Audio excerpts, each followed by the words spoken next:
YouTube.com/Bryan Fonseca. Thank you very much for watching. We did a film study last week on Edgar Berlanga and assessing his chances against Canelo Alvarez, where I basically said, listen, he's probably not going to win this fight.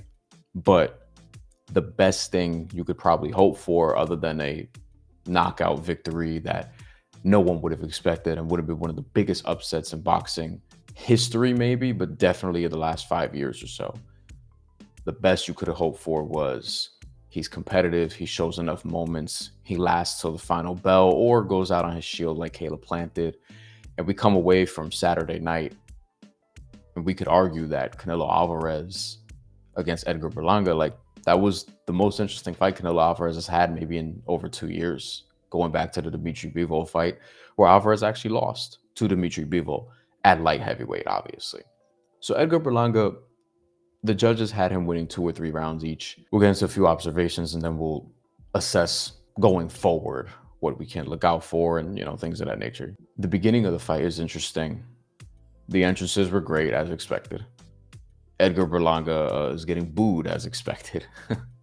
He's one of these guys that I think he's great for boxing because people just care about him. People have strong reactions to him. He has star power, he has flaws, and he's going to be interesting for however long his career lasts, whether or not he becomes a champion, but obviously more interesting if he becomes a champion. This fight begins, round 1. You see Edgar Berlanga come out, and this is what he's been doing in his last couple fights. He did this against Padridge McCrory, and he also did this in the fight before against Jason Quigley, where he comes out and he's trying to box. He's trying to be more of a boxer puncher. He's not trying to just go in there and wow out like he was early on in his career, which he can get away with given the level of opposition that he was faced with. And in this particular instance, once again, he comes out and he's trying to box, use his range, start with his jab, fight behind his jab, and try to keep the smaller Canelo Alvarez at a safe distance. The issue was that Canelo Alvarez was not respecting anything that Edgar Berlanga was throwing at him early on. He wasn't respecting the jab. He was able to just walk him down the entire fight, but especially early on, he was able to just walk him down, kept backing up Edgar Berlanga into the ropes. His corner was not happy with that at all. And Canelo Alvarez was able to land to the body, pressure Edgar Berlanga, make him uncomfortable, which is what the smaller fighter should be trying to do. Like, if you're someone who's smaller, you obviously would study a lot of Canelo Alvarez, particularly at super middleweight and even at middleweight, because of the way he's able to outbox taller fighters on a consistent basis. We get to round 3 where Canelo Alvarez lands just a perfect left hook. Edgar Berlanga gets floored, flash knockdown, but he recovers immediately. You're worried about his chin because we've seen him get dropped as a pro. We've seen him get dropped in the amateurs. We've seen him get rocked several times in both levels of boxing. And he gets floored, but he gets immediately back up, pumps himself up, smashes his gloves together. And it's like, nah, fuck that. We're going to fight now. And, it maybe lit a fire under him, which, we still didn't see him perform expertly after that, but he's going against a top 5 pound for pound guy in boxing and someone who's been a top 10 pound for pound guy for 11 years and someone who's arguably the best fighter of his generation, maybe, in terms of accomplishments and all the guys he's beaten. Like, he's at least in that conversation. This is who Edgar Berlanga is fighting. And Canelo Alvarez, I would say, is, if not at the tail end of his prime or just removed from it, like, he's still really high level. Again, top 5 pound for pound, in my opinion. So he gets dropped in round 3. And we're still getting sort of the same thing round by round. And then in the middle rounds, Edgar Berlanga picks up his activity, starting to let his hands go a little bit more, take a little bit more in terms of chances. Not a lot, not enough for me personally, not enough for, I think, a lot of people. They thought that he would probably take more chances than he did. But he did get a couple rounds in the middle. Canelo Alvarez starts picking it back up.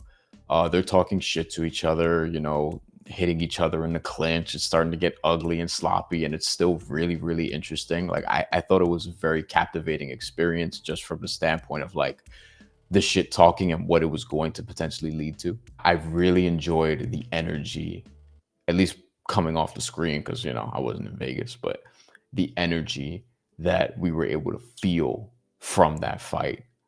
I was saying beforehand, like, I wouldn't call this, hey, Mexico versus Puerto Rico. Like, this is going to be one of the great fights in the rivalry's history, which on this channel, I've documented how awesome that rivalry is. And many of the fights that I believe showcase the best of Mexico versus Puerto Rico involve 50-50 or 50-50-ish fights, at least not something that feels like a 90-10 or a 95-5.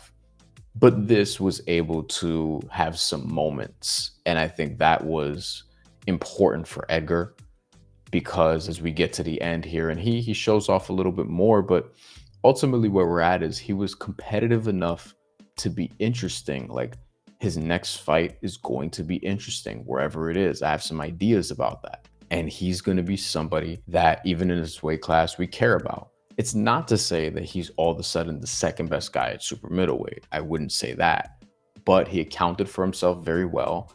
I thought that he did better than Jaime Munguia did, arguably. He definitely had some more memorable moments than Jaime Munguia did. When you look at some of the more recent Canelo Alvarez fights, you could argue that Berlanga was more competitive than Jaime Munguia. He definitely was more competitive than Jermell Charlo, which was in September of 2023. Jermell Charlo was just trying to survive. It was kind of like Naoya Inoue versus Paul Butler in a way. John Ryder, I feel like got a lot of credit for that fight. I thought he won 2 rounds toward the end, but that quickly got wiped away with his very next fight, in which he fought Jaime Munguia, got stopped, and then retired. Salute to John Ryder, but I thought the Berlanga fight was more memorable also. The third Gennady Golovkin fight, I mean, Gennady Golovkin came on at the end, but it felt like Canelo Alvarez just took his foot off the gas reasonably. I don't think any of us thought that Gennady Golovkin was going to win that fight at all.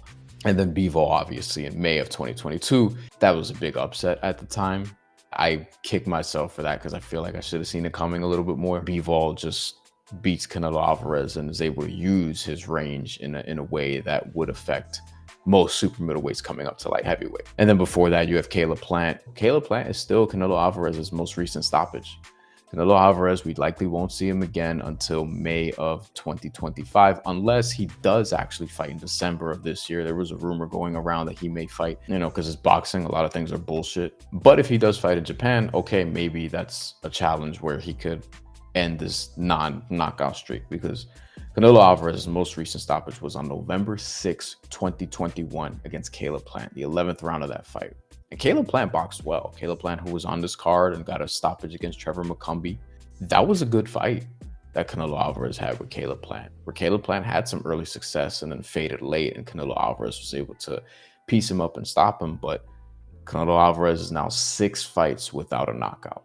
Hasn't had one in 3 years. And I've talked about this before. There's a time where you just stop knocking people out. Amanda Serrano just knocked out Stevie Morgan a few months ago, and that was her first stoppage victory in over 3 years. Stevie Morgan was also as bad of a performance as you could see from somebody at that level, who we've never heard of before, to be fair. But there's a reason that fight was her first stoppage in a minute. Manny Pacquiao, the last 19 or so fights, got like 1 stoppage in his career, something along those lines. He had like 1 stoppage after 2009, and he's still trying to box, allegedly.